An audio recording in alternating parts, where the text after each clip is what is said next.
夫人，您现在做旗袍可以用我们新到的英国花布，颜色特别鲜艳。最好素一点，是开会穿的，颜色呢不能太跳了。您告诉我是什么样的会？是酒会、舞会还是茶会？丽华，瞿霞，真的是你啊！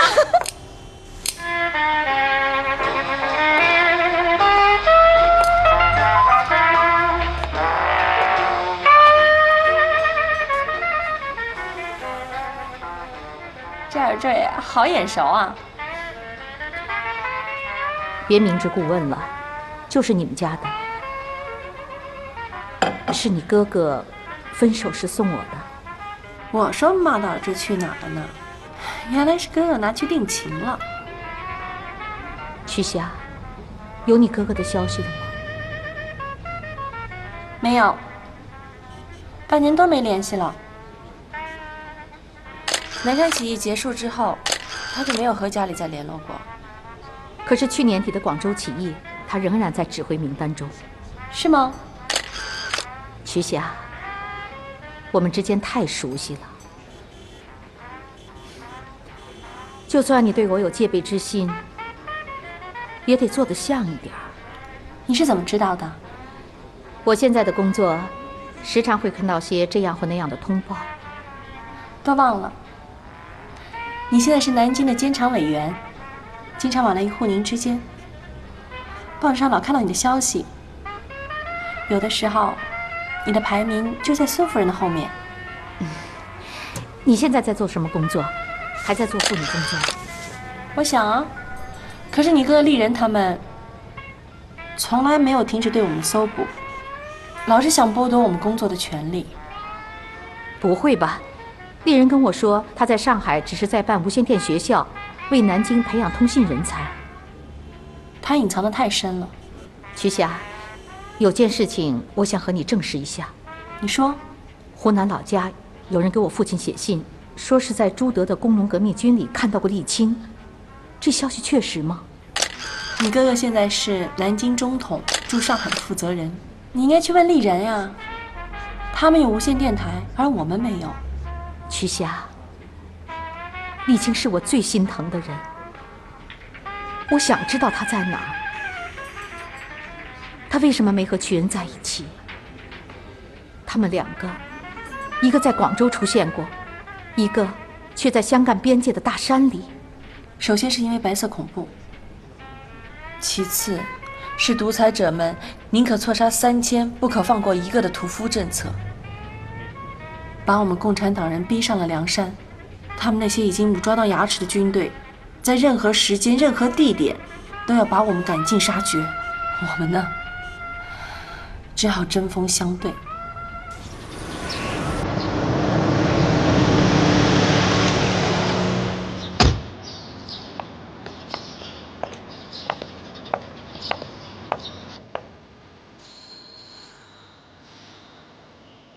茶还是咖啡？随便。随便是最难的。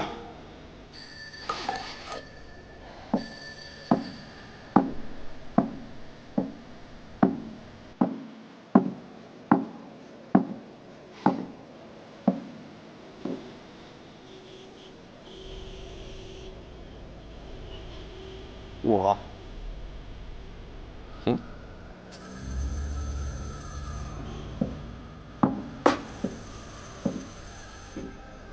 那我搞不明白，你不是送他上轮船了吗？可是他又回来了。我在这里，上海。所以我要你克拉克替我找到他。然后完了之后呢？这一次，南京方面要这样。克拉克，只要你替我抓到他，引渡给我们会。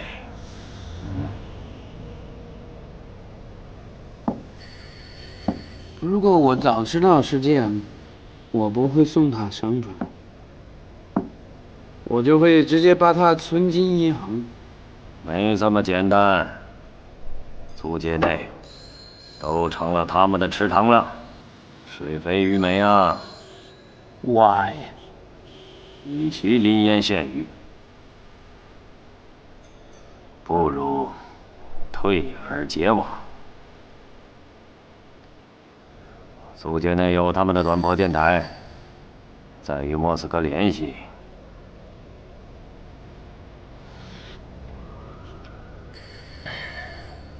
如果有一天，他们用短波电台直接和在各地的叛军联络上，那就更麻烦了。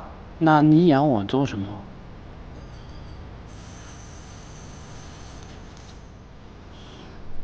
抓住他。Yes。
哥，我回来了。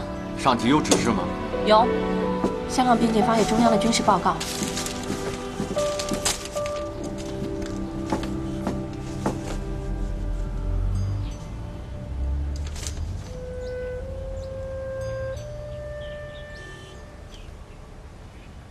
我的天哪！出什么事儿了？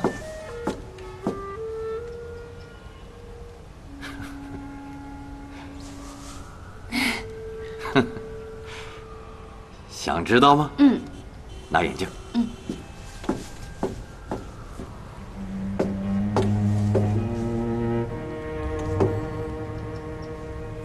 沥青有消息了。沥青，报告上说到沥青了。别的我就不念了。啊。听听这个：16日下午5时许，敌先头部队陈壁虎一个团位移而来，朱德亲自指挥李涛的第7连和杨丽青的第6连2个排。从桥头和山尾包抄，先地开火，在8000名农军的配合下，陈团1000余人悉数被歼。没了，就这么简单？这不简单啊！一下子吃掉他一个主力团还简单呐，真令我欣慰。从报告上看，我拉出来的25师。老底子都在。沥青怎么搞的？官是越做越小了。之前还是个营长，现在反而降成了连长。南昌起义部队的主力都在潮汕损失了，能冲杀出来的，在粤赣边界做了整编。能当连长已经很了不起了，能留下来的都不容易。中央已经指示他们往宁冈方向发展，争取与毛泽东领导的秋收起义部队会师井冈山。哥，我能把沥青的消息告诉丽华吗？不要告诉他。为什么？至少现在不能告诉他。你是怀疑丽华的可靠性？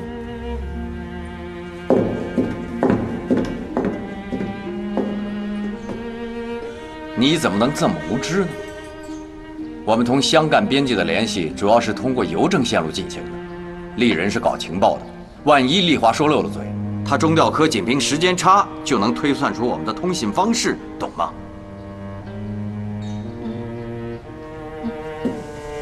哦，对了，哥，武豪还交代说，让你选择2、3个可靠的人，去报考上海杨丽人他们办的无线电学校。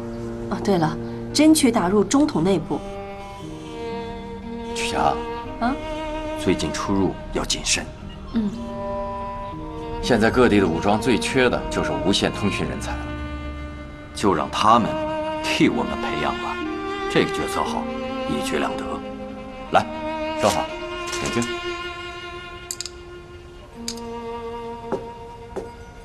妈，你可别把我哥剃成簸箕头啊！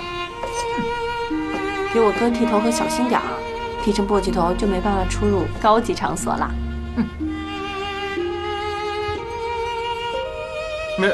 妈，你夹我头发了？哎，别动，别动！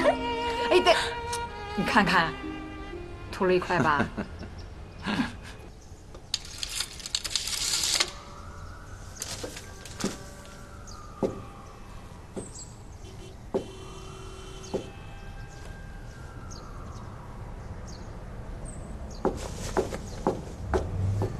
太医，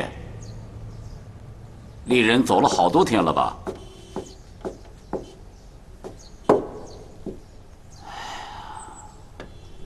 他不在这儿，我都不习惯了。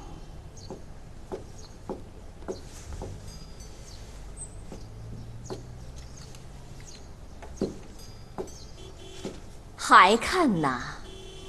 你说那张报纸你都看了多少遍了，还看？我就不信你能从那签字里找出你儿子来。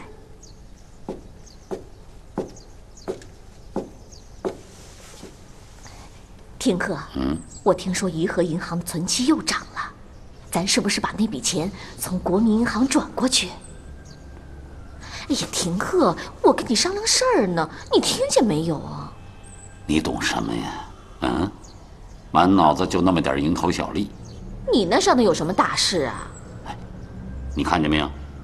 蒋冯、严贵四派新军阀又联手了，这就说明啊，国民政府彻底替代北洋政府了。那跟你儿子有什么关系啊？当然有关系了，跟银行存息也有关系。只不过是丽华、丽人那边赚了，丽清那边就得亏了。丽清亏了。他们原先可以利用各系军阀的矛盾，暂时栖身，可现在人家联手了，个个是磨刀霍霍呀。哎呀，可怜我这小儿子，真是不敢替他想啊。我真弄不明白，好好一个家，偏偏生出这个党那个派，何必呢？我提醒你不能太任性了，我警告你。作为南京的监察委员，以后不允许再跟曲家接触。我跟谁交吧，不要你来管。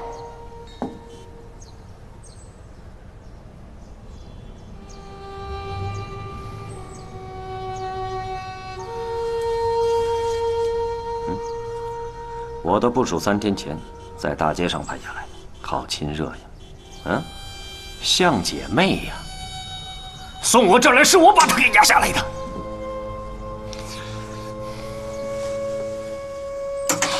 别说，吃饭。你盯我的梢。总统的职责就是要调查本党每名党员对党的忠实程度。你这个监察委员也不能例外。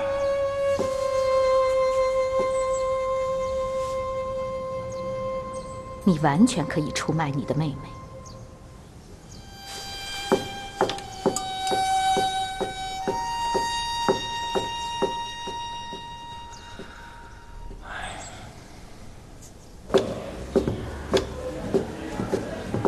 杨小姐，201房间的客人留话，请您回来后务必去一下。啊，谢谢。不客气。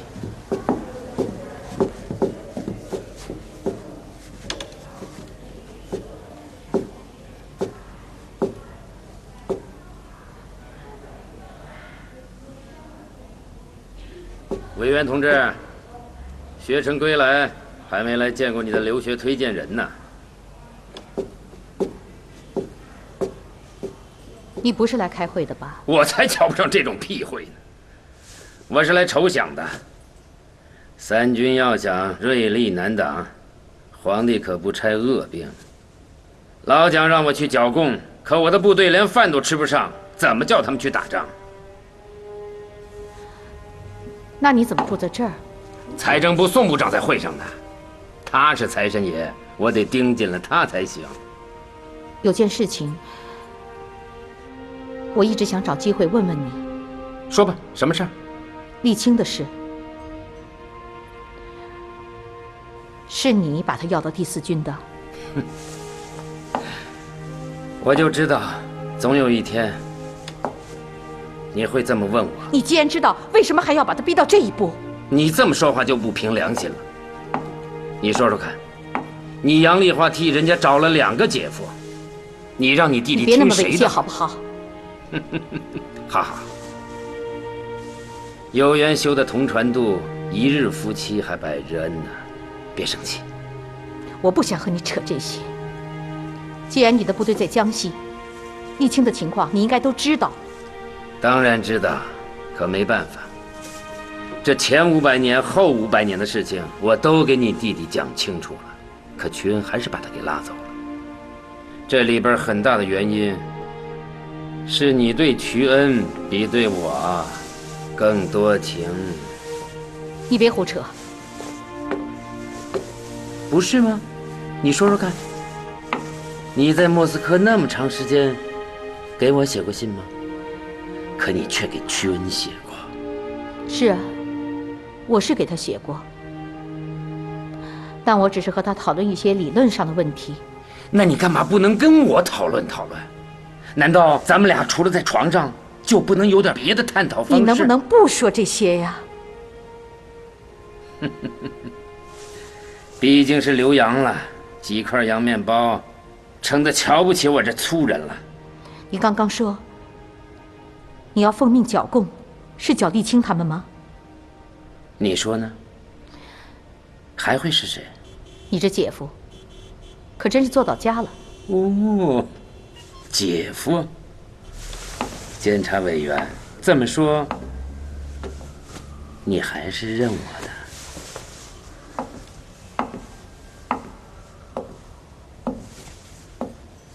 你能答应我一件事吗？说吧，什么事儿？把沥青找回来，把他带回上海来。当然可以。你这做姐姐都发话了，我这做姐夫的，能不照办吗？那你打算怎么做？其实我见过沥青，还差点做了他的俘虏。当然，他还是放了我。我这个有点大，这好。团部的保卫委员，请你去一下。保卫委员？对。谁呀？新来的，不认识。我马上就来，去吧。是。听着啊，好。报告。进来。杨沥青。哎，老傅。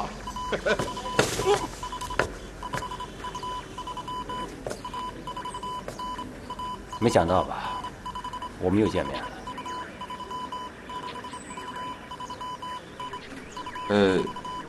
你就是新来的。江西省委派我来，加强73团的党的保卫工作。哦，明白了。还记得吗？我们在枪械室的那次谈话吗？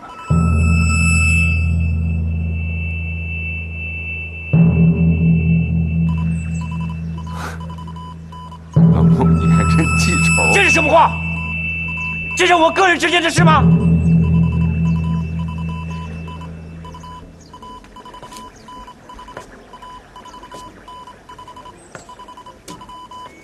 什么意思啊，老穆？啊？杨沥青连长，我是代表组织对你实行甄别谈话，你不要把带黄埔的那种习气带到革命队伍里来。行，你是我的上级，我不跟你争辩了，行吗？你现在回答我，是谁在何时何地介绍你入党的？证明人又是谁？老傅，你还真这么……你少给我嬉皮笑脸！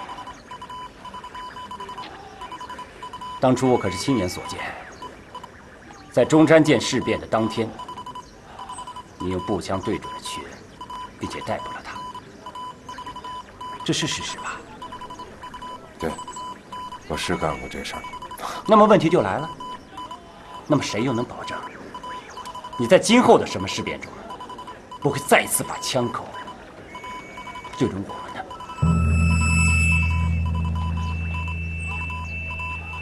你这就不讲道理了吧？不，你能把枪口对准培养你的恩师，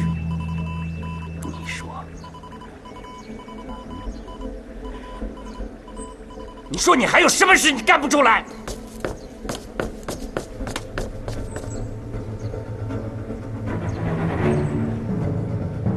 你在侮辱我。请问你在4·12的第3天，是否率队在上海衡山路抓捕并且处决了我们上海区党委的18名同志？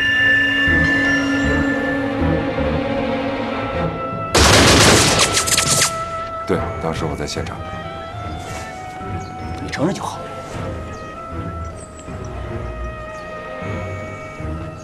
我不承认。你他妈的侮辱我！你他妈的侮辱我！你想干嘛？你他妈的侮辱我！杨连长，冷静点，别让这静点，关起来！杨连长，关起来！我带你来73团，就是清除这些党内奸细。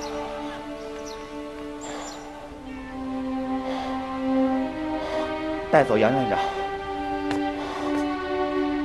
还愣着干什么？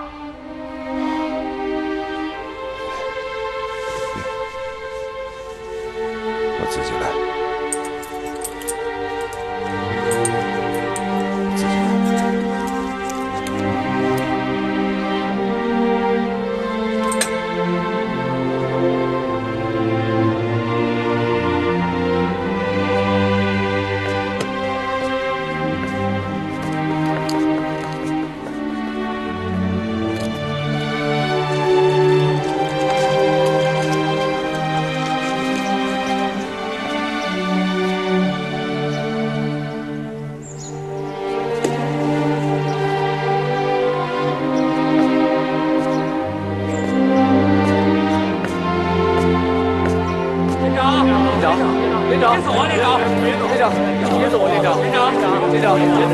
不许调皮捣蛋啊！听见没有？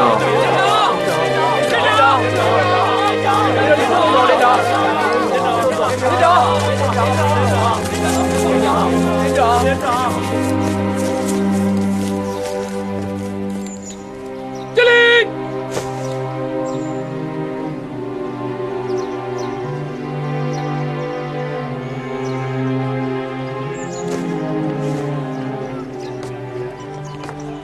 穆委员，你还是听他解释清楚吧。解释什么？这还用解释吗？我跟你一口锅里吃了1年的黄埔饭，他放人屁股都熟悉，太熟悉了。你拿笔来，起草判决书。这种杀害同志的刽子手，进去不能留在革命队伍里。怎么判决？18条人命，你说怎么判决？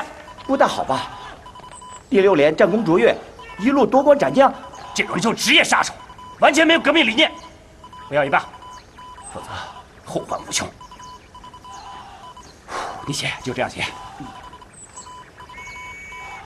第73团革命军事委员会判决书：查第73团第6连连长杨立新系混入革命队伍里的反动异己分子，此人在4·12中坚持反共立场，以线下杀害我革命同志的累累血战，为加强党对73团的有力领导，纯洁革命队伍，特此判决书下。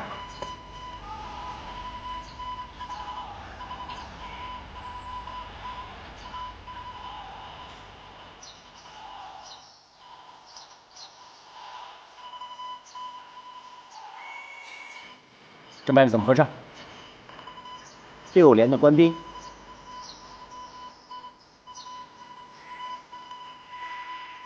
他杨玉清人缘不错，而且这样的人才偏偏用不得。杨连长，他还是有功的。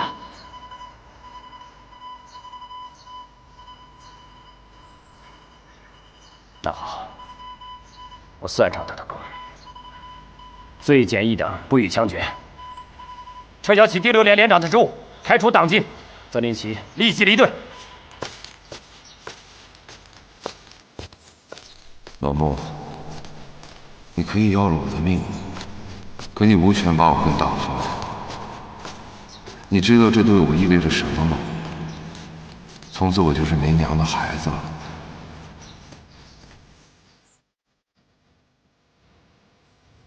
作为当事者的入党介绍人，我认为你们对沥青同志的处理是草率和不恰当。他将极大的挫伤那些与沥青同志有着相同经历的一批骨干的革命热情。我始终认为，包括我自己在内，我们对党的认识是逐步成熟的。我们年轻的党正是伴随着其成员思想和理论认识的不断成熟，而走向坚强和正确的。哥，我要去武袍呢，有什么要带给他吗？你等会儿，我就好。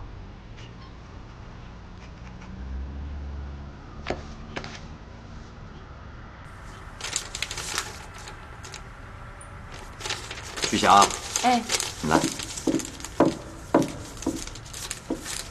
把这个交给交通科，让他们尽早送到井冈山去。拿着。哎，霞，路上小心一点啊！近来风声挺紧的，我们家1个月就搬了3次了。哎，我得收拾收拾，不知道什么时候又来通知，又得搬家。知道啦。嘿，哎，快看快看！哎呦怎么了吗，快看看你妹妹啊！外边人不知道底细的，还以为是哪个大亨家的小姐呢。别动！别动！共产党吗？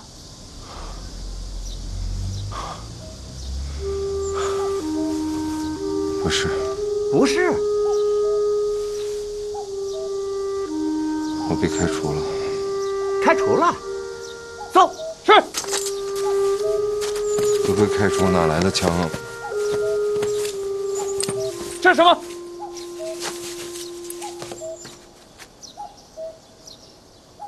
是个逃兵吧？一看你是个有钱人家的孩子，闹革命，热脸贴到了人家冷屁股，不要你了吧？起来，跟我们走。哟，哭了，嘿，一个大老爷们哭了，委屈你了。起来，跟我们走。这看一个大老爷们儿，你这，你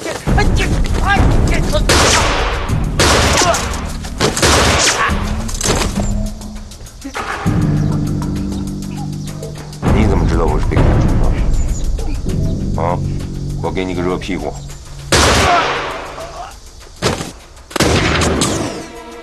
站住！站住！别跑！站住！别跑！跑不了了！站住！别动！别动！老实点，老实点。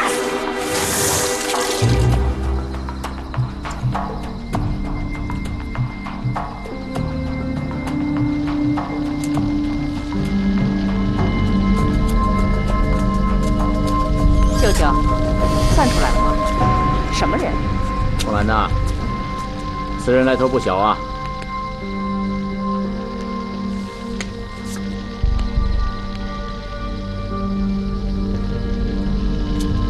这些东西都是他的。枪、手表、钢笔，那个小册子是苏俄的。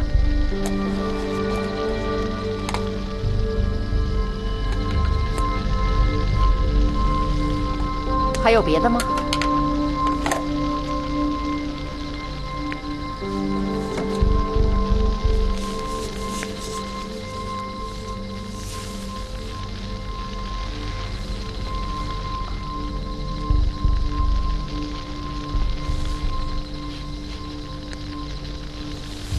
你闻闻，什么味儿？香味儿，女人的香味儿。搁那儿吧。共产党，应该是吧？正宗嘛。别像上次似的弄了个土的啥也不会，一会儿往东一会儿往西的，没个准儿。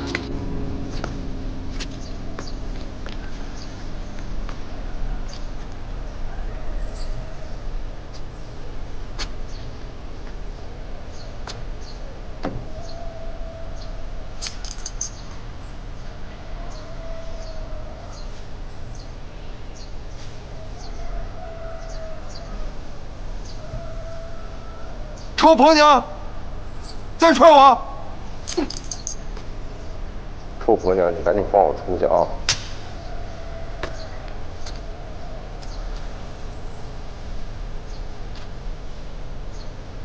你们共产党就这么说话的？哦，你抬举我。以前是，现在开除了。哦，开除？是私藏福财啊，还是欺男霸女啊？你他妈才欺男霸女！你们把我抢来了，想干什么？想……我告诉你，臭婆娘，你肯定后悔啊！我这辈子没吃过这么大亏。吃亏是福啊！共产党为什么要开除你？哼，又来个保卫委员！我跟你一个臭婆娘，我能说清楚啊？说不清楚，你在那撅着；说清楚了，姑奶奶给你泡茶。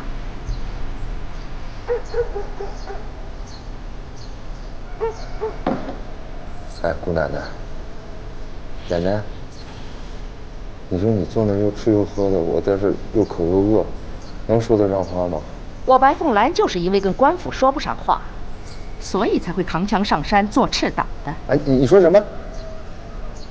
你是赤党？嗯。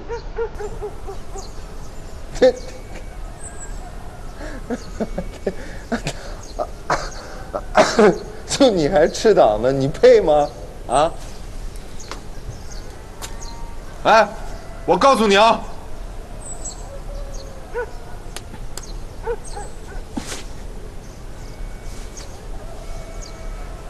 怎么不配？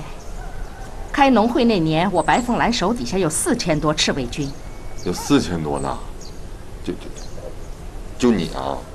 怎么了？不怎么。大美人啊，我看见了。眼睛挺小，还挺会说话的。大美人，亲一个，来亲一个大美人。哎，大美人别生气啊！我告诉你，我这辈子最恨的就是大尾巴狼，本事不大，架子不小，张嘴革命，闭口是赤党。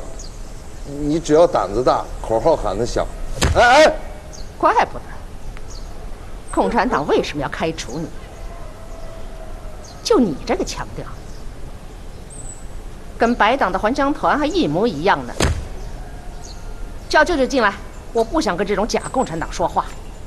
哎，大美人别走啊！大美人，不识逗啊你！大美人，你还想逗我呀？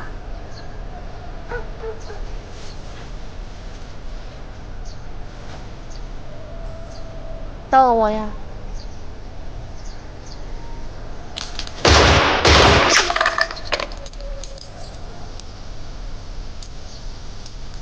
谁逗谁呀？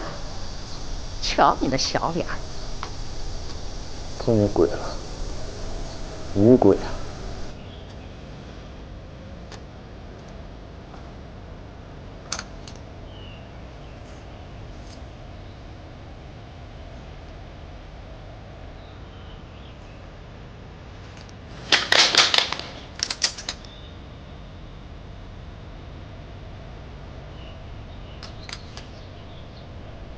我这个共产党做的失败，让党给开除了。哎，胜败兵家事不期，包羞忍辱是男儿。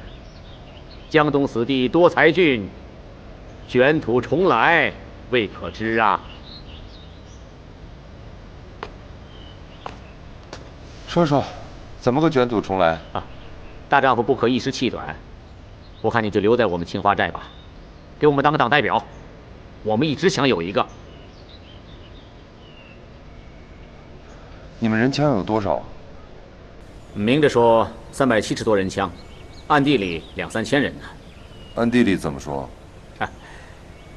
别小看我们这青花寨370人，个个可都是单平镇的当家劳力，人人都有亲戚，方圆100里，不费力气就能招来2、3千人。家家结兵，户户结营。白党还乡团勾结第4师第3营，弄得单平镇天怒人怨。我外甥女原是单平镇农民总会的妇女会长，白党豪绅要清算她，这才逼上了青花寨，跟他们斗。哦，这么回事儿。你外甥女儿枪打得不错。杨同志，愿意留下来给我们做党代表吗？哼，要是想让我留下来，必须答应我3个条件。哪3个条件？党代表对每次军事行动有最后决定权。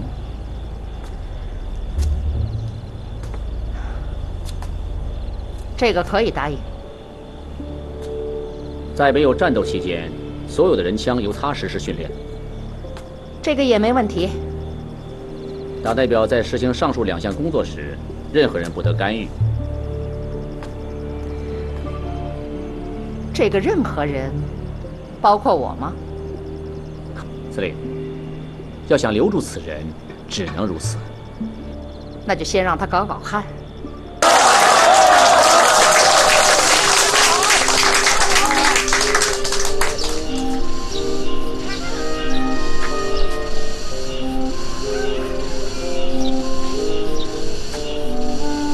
这是谁的？怎么的？是啊，4号人啊。屁，他在家就是个吹唢呐的。大家别笑，这里所有的东西我能看上的，就是这把军号。那作为一名士兵，要牢记的事情，无非就是3件：射击、行动、联络。射击呢，好理解；行动也不复杂，无非就是利用地形地物冲锋撤退。唯独就是联络这件事情，很多人都把它忽视了。说作战不是单打独斗，是要整体的联络协作，方能打大仗胜仗。那怎么联络呢？说靠指挥员喊送口令，都不如这把军号。眨眼间，炮音就能传出个10里8里的，对不对？对。你叫什么名字？朱成喜。朱成喜，这个一会儿点验完了，你来找我，我教你所有的号，我要让这把号能说话。说话。哎，无论是冲锋、集合、撤退，或者是你想调张3李4，所有人一听就明白。青花寨从今天起，无论是起床、吃饭、睡觉，都听这把号音，让青花寨我们所有的人逐渐养成听从号令的习惯。都说你们共产党厉害，手段果然不凡。头一天来就给我们青花寨定下了调调。这2挺结合式轻机枪是好东西。那一年打河建部队的伏击，用35条性命换来的。值了。只可惜机枪是7.62口径，子弹是7.9口径，差那么一点点。党代表是行家呀，可我的弟兄们也很有办法，他们拿锉刀把每颗子弹锉足了，照样可以打。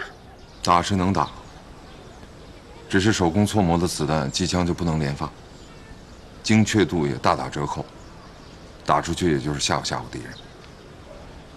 最危险的是枪管随时有可能炸膛。再有，你的兵每人只有几发子弹，枪是老套筒，手榴弹也是土造的，扔出去响不响都没准，就是响了也是一炸两半，伤不了敌人。那依党代表的意思，我的兵是一无是处了。上士气了吧？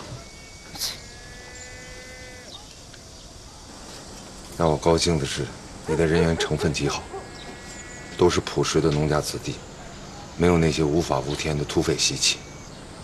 最可贵的是，他们几乎每一个人对这些还乡的恶霸豪强都充满了阶级仇恨。说到底，青花寨就不是土匪窝。我最看重的就是这个。有了可靠的人，没有枪可以有枪，没有地盘可以打出地盘。那依党代表的意思，我们什么时候可以杀回丹平镇？如果只是这些乡团武装，我们现在可以出发了。哦，那太好了。但是那天我们碰到的可是原先的第4军的部队。这支部队我太了解了，老牌的正规军，以咱们现在的实力，最起码是不好打吧。好打，我们还用得着请你来吗？实话跟你说吧，我们已经定下了，要吃掉住在山下的4军第5连，3天后就行动。师爷，我事前可是有条件的。对呀，一点不错。党代表对每一次军事行动有最后的决定权。但是这件事情例外啊，这是在你没来之前我们就定下的。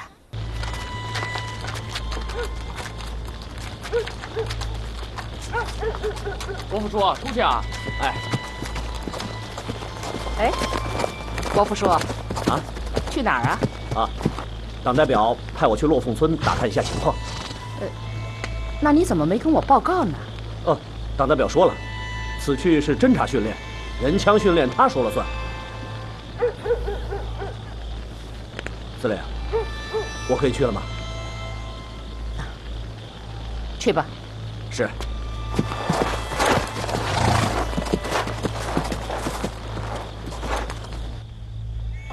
刘秃子的团房啊，都是他花钱雇来的，有50几条快枪，也是他从长沙花5000块大洋买来的。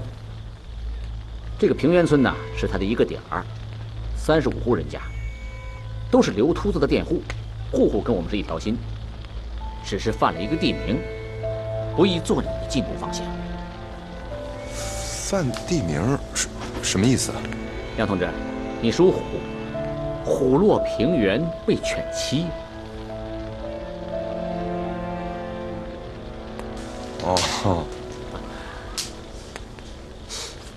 那要按你这么说，这个落凤村，你外甥女儿也不能进驻啊？哎，对，你提醒的太好了，这个女司令啊，就是不能去落凤村。啊，你天生就是我们青花寨的贵人。你算我话了。杨同志姓杨，名立清，我们青花寨也是清。立清立清，我们青花寨可不就靠你扬名立威了吗？哦，啊，对。党代表，您还真是科班出身，习惯了纸上谈兵。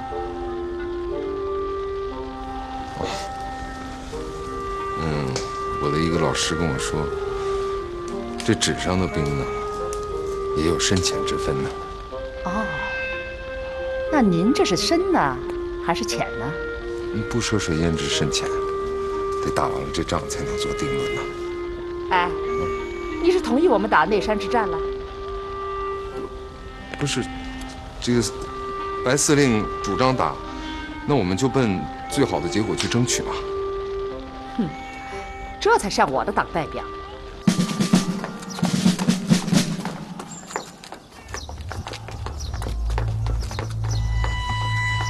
放下！据查，近来白凤兰武装活动频繁。据落凤村团房报告，时常耳闻青花寨方向传有正规军8号音响，由此我们怀疑白武装可能与资兴、永兴、耒阳之朱德武装暗有往来。我家各团房皆有不测之感，特推举我来向胡营长求援。你说什么？一把军号就把你们吓成这样了？那好吧，我也给你们派名号兵，他吃你灭谁？哎呀，不行啊，梁营长，实在是白凤兰武装是我们丹平镇方圆100里之内最大的匪患呐，都是些与我们累累血债的仇家。此匪不除，谁头上不是悬着一把剑呢？那怪谁呀？那只能怪你们对那些分田分地的农户太过分了。扒皮抽筋、咬卵弹琴，各种刑法刑具，你们变着花样，比砍脑袋还狠呢。现在知道冤冤相报了，啊？找我来给你们看家护院。哼，告诉你啊，我们正规军有其他任务，对付白凤兰这种女土匪，是你们团房自己的事儿。哎，梁营长，还不赶快把东西拿过来，让梁营长过目。我来了啊！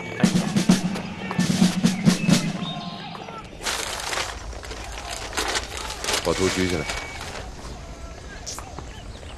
现在的敌情我情都在这图上，一目了然。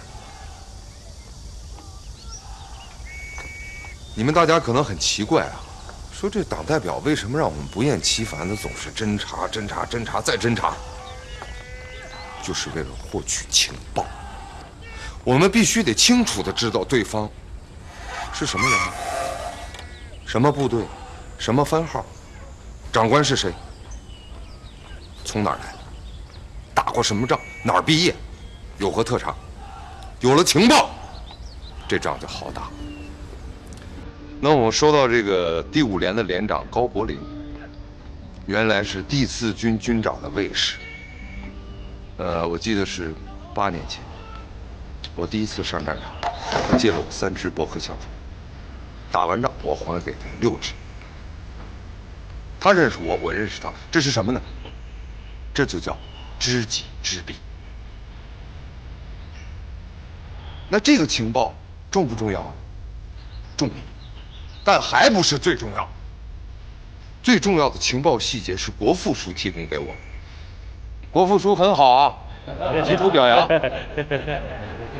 说这个第5连每月逢时的下午都要回单平镇的营部迎血。明天什么日子？明天就是逢时，这就是此战的打点。肖家坡。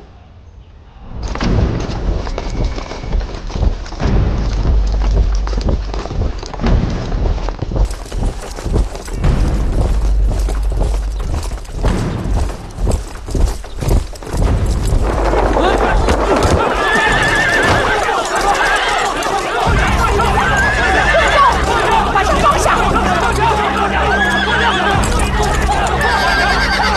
谁动打死谁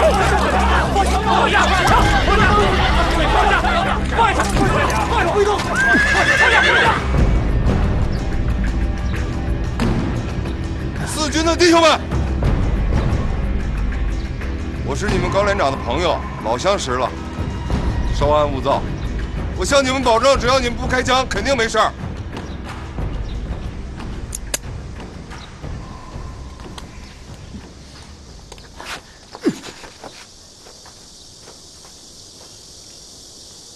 还认识我？怎么会不认识呢？杨营长，你别忘了，你第一次打仗的时候用的驳壳枪可都是我借你的。高连长，让你的人把枪放在地上，人枪分离。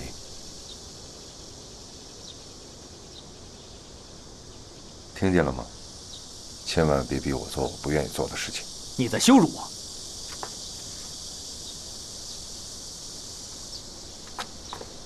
我跟你说2句话，高连长，我太难了。弟兄们，武器、钱、生存的粮食什么都没有了。你知道咱们是老朋友了，我怎么不找别人，就找你？没有别的意思，就算你给董长官一个面子，给我一个面子，最后一次下不为例，好不好？啊？也就是你杨营长了。全体队友，听口令，把枪全都放到地上。听令！见没有？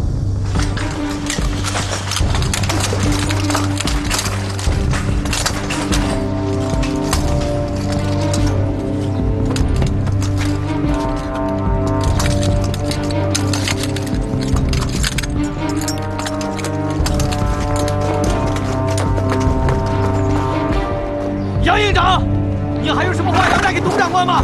他一直在找你。长大的，我杨立清这辈子跟定共产党了。走。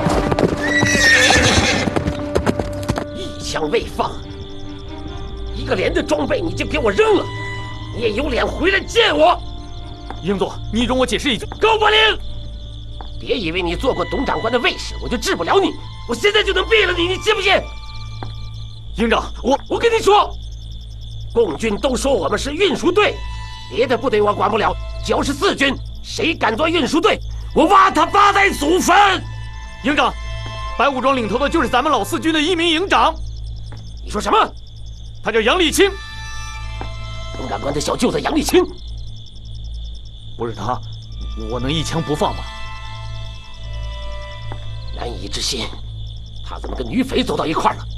我也纳闷呢。高伯龄，这件事情如果真是你说的这样，我们可以跟上头交差了。不过我告诉你，四军的荣誉是不容你我这么虚以委蛇、失信狡谋的。是，营长，我也这么想的。我高伯龄一人失算，万众蒙耻，愧对三军。高伯龄，装备丢了，上头还可以再补发，可军人的荣誉要是丢了，你我以后怎么在四军立足？从哪儿丢的，你给我从哪儿找回来，你知不知道？是。你现在马上出发，集合所有团房，今天晚上就往清华寨运动。明天我要血洗清华寨。是。去吧。哎，走吧。我来的时候，好几路团房都出动了，松明火把排了1里多长。你看看这怎么弄啊？这样。咱们清华寨地形险要，不是他们想打就能打的。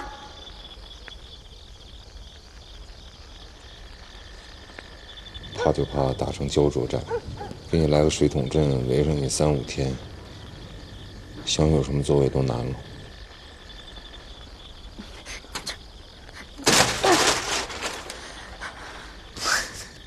打内表，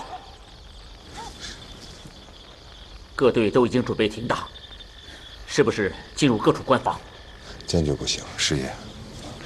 善守者，敌不知其所攻。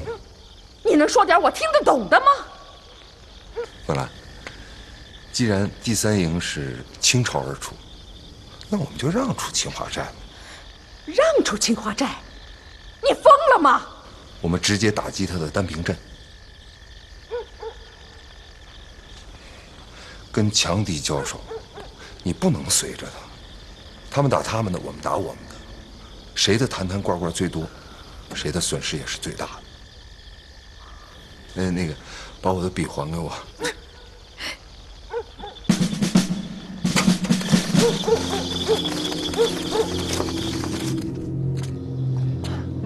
好家伙，这防守够严实的。哼，严实！老子今天非得挫挫这个毛贼的锐气不可！你的炮兵，给我开炮！开炮！准备填弹！预备！放！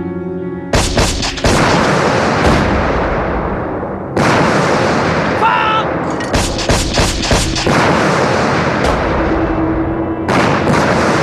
预备！放！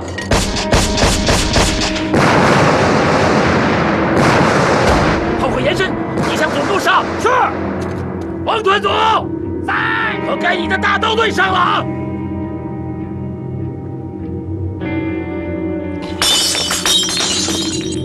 合了服了，给我上！杀不尽，杀不尽！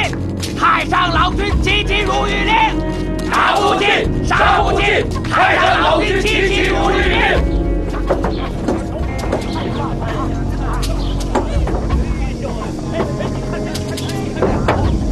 除了所有的枪支弹药、装备、粮食、福财，全部分给乡亲们。党代表，我们下一步怎么走？刚刚缴获一份通报，通报上说，朱德与毛泽东的中国工农红军第4军已经在井冈山站稳了脚跟。中国工农红军？芬兰，你有没有想过把咱们的队伍也拉过去？去井冈山，加入朱毛？是。青花寨没了，单平镇又不能久留，一支队伍没有后方是不能生存的。叫花子打狗，你还得找个墙根做掩护，是不是？这个后方就叫根据地。井冈山是什么？井冈山就是最好的根据地。你是想拉走我们这支队伍吧？不是要拉走，我们是必须得找一个正确的方向和归宿。赵朱某，且不说对错，我就只问你一句：他们能容得下我吗？同是工农武装，都是一家人。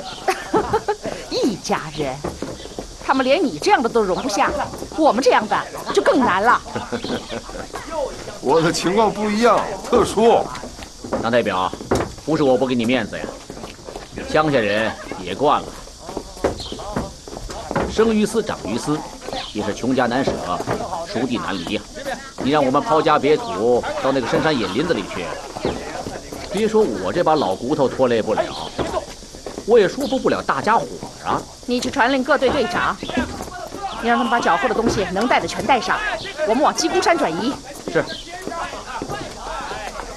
哎，凤兰，凤兰，鸡公山的地理环境不足以让我们长期进行游击战的。你不是不想跟我们一起撤吧？你还记不记得我们当初的约定了？对，所有的军事行动，党代表有最后的决定权。那你们还认不认我这个党代表呢？你不是真的不想跟我们走吧？空头虚衔的党代表我做不了。你想走，可是我舍不得。来人呐，把党代表给我绑起来！快呀！是。凤兰，你不能蛮干，你会后悔的。你听话，不能蛮干，听见没有？你听见没有？你会后悔的。凤兰，白凤兰，把他嘴给我堵上！快，跟着，快，快，快，快！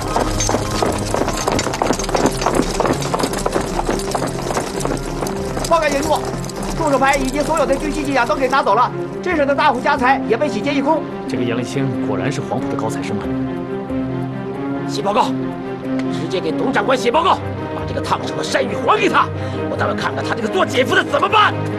是，快，快，快，快，快，快！目视前方，快，快！开始走了，目视前方，快，快！加快速度，快，快，走，快！快，快，快！一定要比你的敌人快，明白吗？回答我！明白了。立正。范团长，你们中央军到底是军中老大。您看，您的团一到，地方府定，商业又发达起来了。高老弟也学会应酬了。记得我们东征实习的时候，你还是董长官手下的一名马便，朴实得很呐。别学那套，没什么意思。范团长，你别误会，我就是奉命向你介绍情况罢了。听说你与杨立清有过一次那么不太愉快的见面。是啊，当初东征的时候，我借了他3支薄荷枪，他还了我6支。这回他借了100多条枪，恐怕也只有范团长您能帮我要回来。你也真够大方的。范团长，不会因为杨立清是您的同窗老友，您就手下留情吧？这你放心，我和杨立清在上海时已经有言在先。若是有一天走到那一步了，不管同学不同学，只能钢刀对钢刀。对于这支土生土长的小股土著武装，大规模的进剿毫无意义。山地丛林作战，应以小股对小股，游击对游击。也就是说，要比他共产党还共产党。所以我在进入丹平镇之前，就已经变换了特务连，都是擅长爬山的乡级、川级班排长。疑似的花机关枪和连发驳壳枪，我还从上海订了德国进口的压缩饼干和轻便睡袋。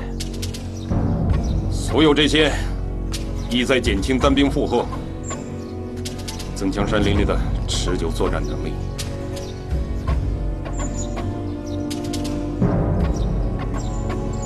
特务连长到。这2天的山林适应训练搞得怎么样？根据长官的要求，我们已经掌握了鸡公山所有的地标地形以及进山的一切可以通向的小道。每个班都派发了指北针，每个人都可以按方向隐蔽行军。总之，射人先射马，擒贼先擒王。全队在外围配合你们特务连中心开花，捣毁白方的老巢，让他们群龙无首，四处逃窜。外围部队守株待兔，一举结果他们。都明白了？明白了。那就分头准备，按时打响。是，加一，立命，集散。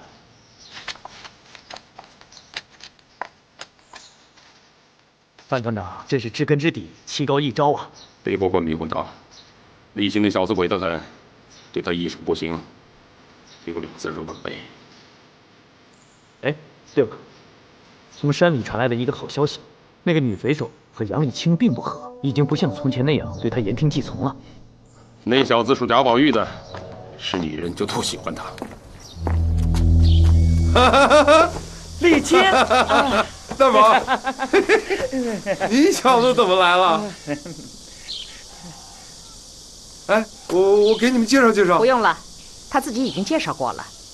红四军28团民运科长，魏科长，您这次来是想带走我们的党代表，还是想带走我们这支队伍啊？都不是。湘赣特委从缴获的敌群情报上得知，你们这支队伍不弱。山不在高，有仙则名。我们有一个知兵的党代表啊，来，喝水。谢谢。这个白司令在丹平镇一带名望非常高。哟，我今天可算是听到一句吹捧之词了。特委决定成立中国工农红军丹平游击支队，由白凤兰同志任司令员，张国器同志任参谋长，杨丽清同志任党代表。特委认为，你们目前发展总体尚好，但一支由农民组成的游击队，要想真正成为党直接指挥下的人民军队，还有很大的距离。首先要有铁的纪律进行约束。党代表，我这听魏科长的意思，咱们不是在这接受改编，是给自己找了个爹。白司令员，鸡公山缺少群众工作，又没有政权的建设。在我来之前，中央军已经调来一个团，清剿很快就要开始。如果再没有铁的纪律，恐怕很难坚守了。中央军的一个团，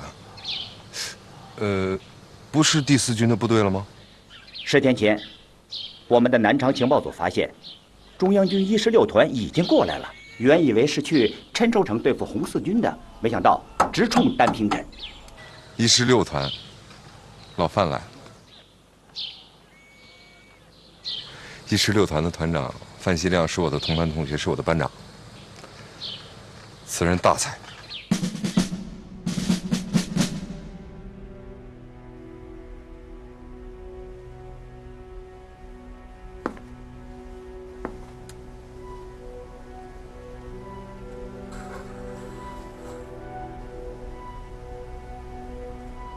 范团长还看图呢。唉，说实在的，我们原来那个营长，要是有您1半的上进心，也不至于栽在您老同学的手上。厉行那小子是测绘出身，图上的功夫我们谁也撵不上。观测之精确，判断之迅捷，黄埔有名的。我说呢，区一个土著武装。连张地图都没有，可是每次作战，这时机地点都选得恰到好处，就像是老天指定似的。咱现在用的这张图，就是他师傅会的。整个湖南省的分线地图，这小子在家的时候就已经能背的。我们现在是相干作战，不背背书，打他不赢呐。传令兵，到。叫特务连长带图过来，他那图上有7处错误，统统给我改过来。是。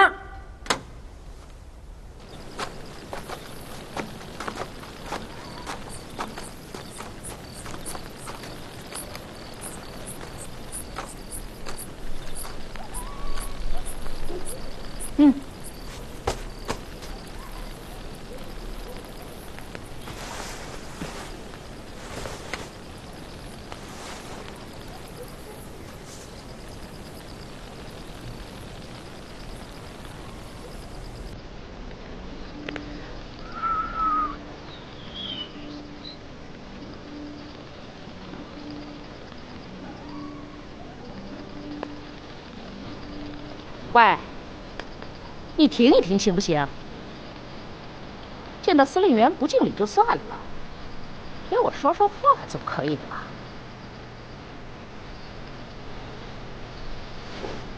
有什么事说？没什么事就不能说话了？别没事找事儿啊！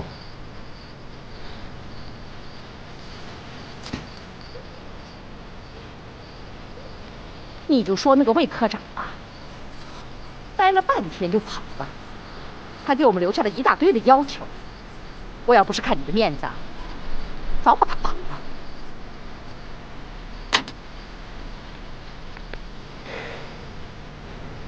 白司令，你过来一下，我跟你好好谈。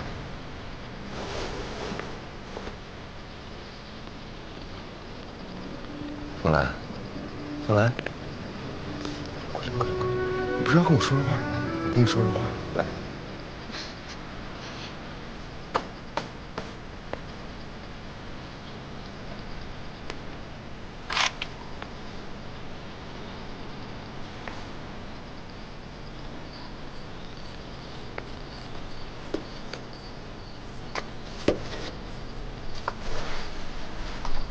凤兰，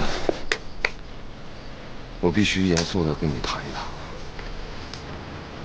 他是党组织派来的，在部队里，党决定一切。形势的确很严峻，凤兰。哎，你还真怕你中央军的班长啊？除非我有他同样的装备。你还真是怕了？范新亮来者不善。你是怕还是不怕？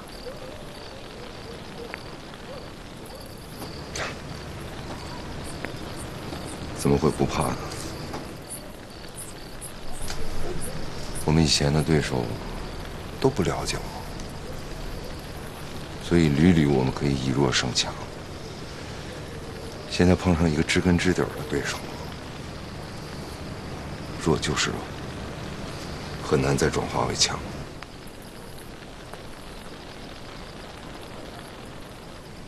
你弱在哪儿了？武器？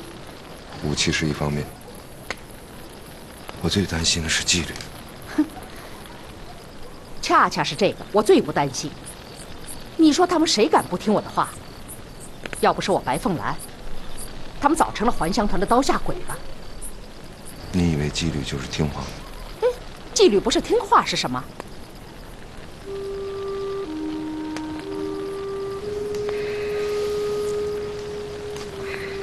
凤兰，你知道我是黄埔军校毕业的。虽然他的教育不是天下最好的，但他毕竟帮助国民党建立了一支真正的自己的军队。黄埔军校国共两党给我的教育，使我真正懂得了一个道理：军队不能是任何个人的，他必须得有一个正确的方向和目标。那么正确的方向和目标来源于哪儿呢？来源于正确的主义和政党。这是大纪律，是军队的政治纪律，明白吗？那我不是已经接受编制了吗？还要我怎么样？所以啊，不能再做山大王，马上跳出中央军的包围圈，找一个群众基础好的地方，发展壮大自己。你是想要我改变我当初的命令？我是让你执行党的指示。你是党？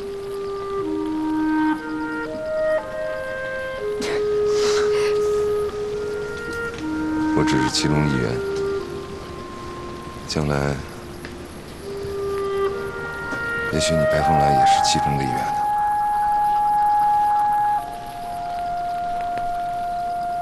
那我得去和参谋长商量。今天晚上必须得做出决定。多大的事儿啊！你用得着这么急吗？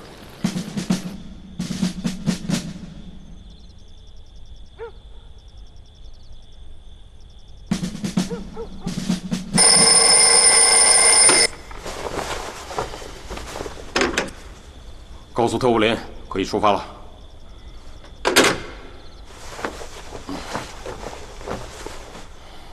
范团长，你打仗就这么简单，战斗动员都不做？有什么可讲的？打什么是早就定好了的，怎么打是指挥官自己的事。还可以睡2小时，2小时后全团集合，给我守株待兔去。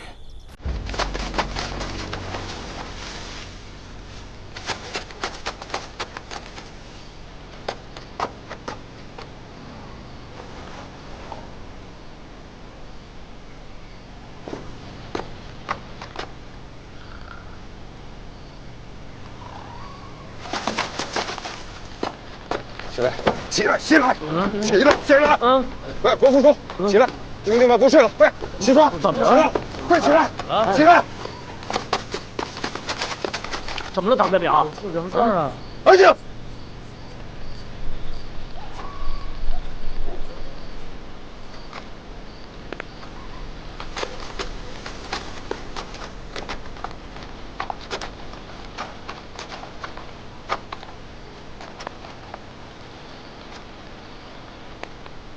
什么声音？没准是野猪声。不，有情况。机枪，把机枪拿，快，机枪拿来，机枪！快快！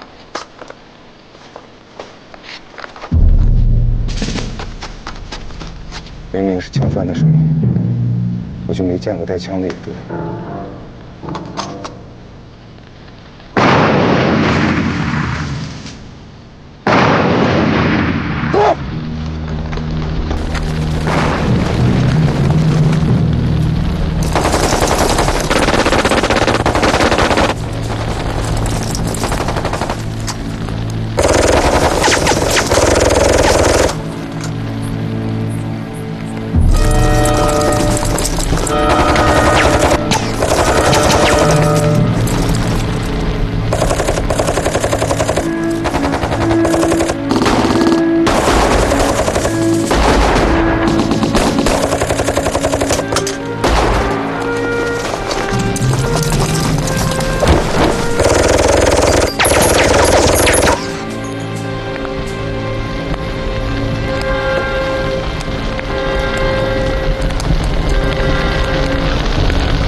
你妈的，全是特种装备，怎么办？战术灵活，装备精良，不是一般的敌人。看样子，敌人一定是从鹰牙队和老熊沟2个方向上来的，3条出口，只剩下这最后1条了。你们俩在这守着，我去老营看看。啊！大代表，大代表，大代表，大代表！谢被打死了，许多兄弟连衣服都没穿就完了。哭什么？慢慢说，究竟怎么回事？白司令呢？老营被敌人占了，司令领的人从老熊都冲出去了，我领着剩余兄弟们，准备从这边突围。列队，检查武器，子弹上膛。3人一组，3-3编制。跟我来。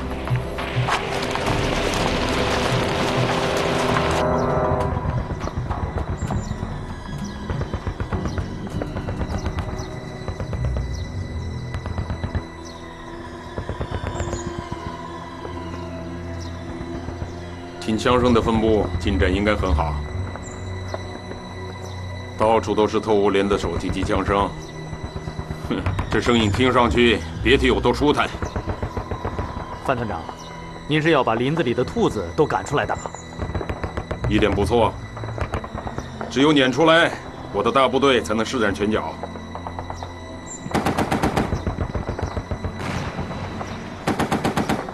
说曹操，曹操就到了。问问三营，他们那边怎么了？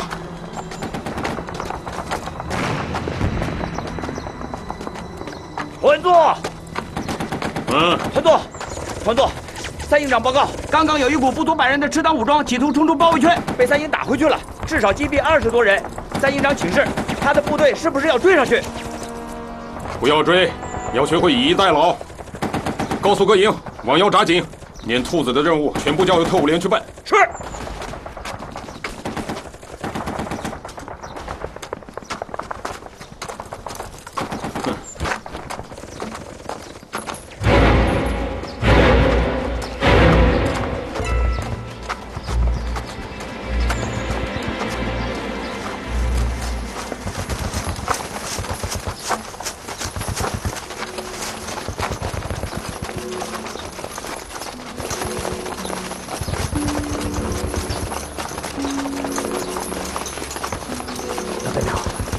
再往北走，就离白色擂台门越来越远了。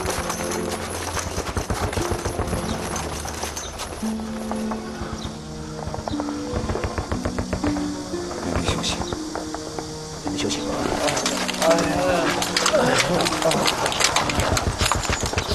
后边小股敌人随时会上来，别躺下，起来！3人一组，随时准备战斗。你们发现有规律没有？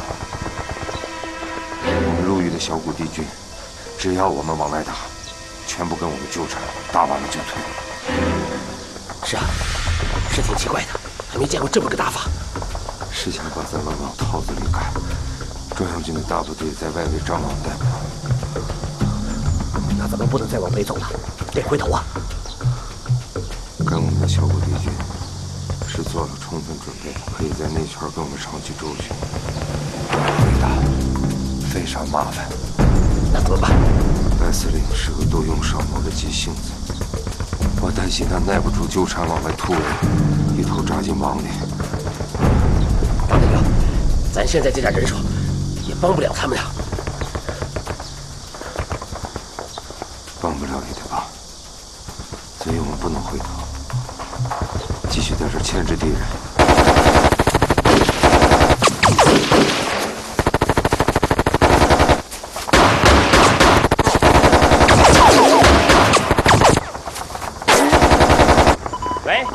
喂，什么？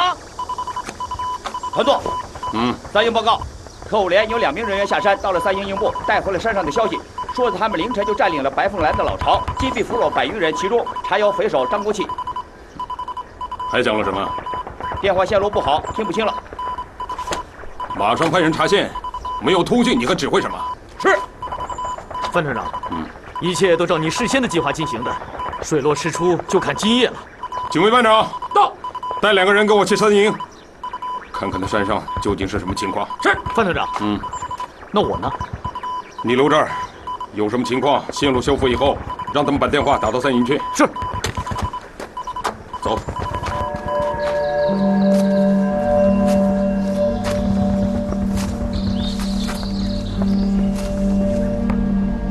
哎呦，怎么了？让人扎得跟大针在电线上，短路了，难怪线路不长。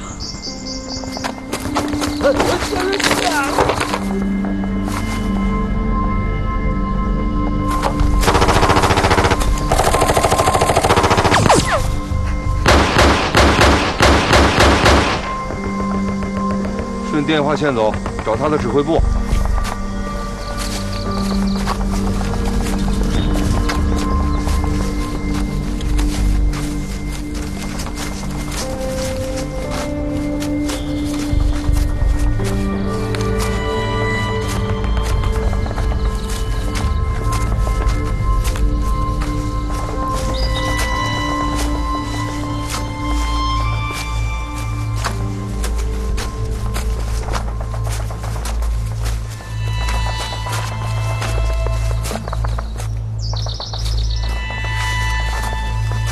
口令，查线的，你们查线的也得按条例啊！以后必须回答口令，听到吗？明白，长官。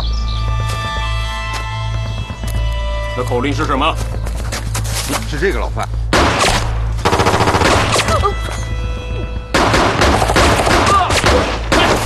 别开枪！别开枪！谁让你们开枪的？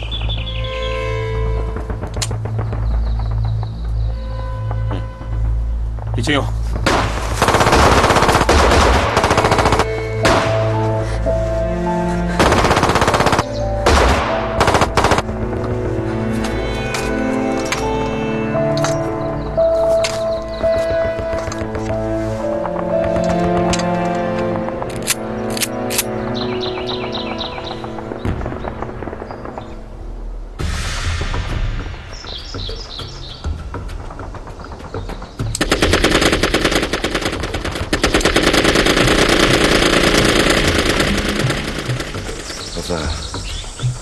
你手下听到枪声不会不来救你吧？白队长，枪，出发。是。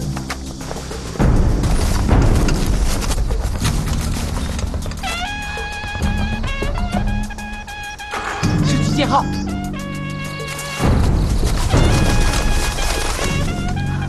妈的，撤了。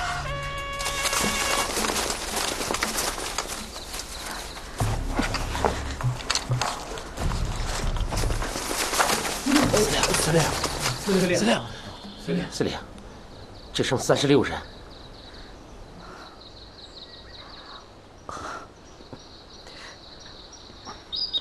此地不宜久留，我们得赶紧离开这个地方。我们到张子健那边去，那边有我们的存粮。走。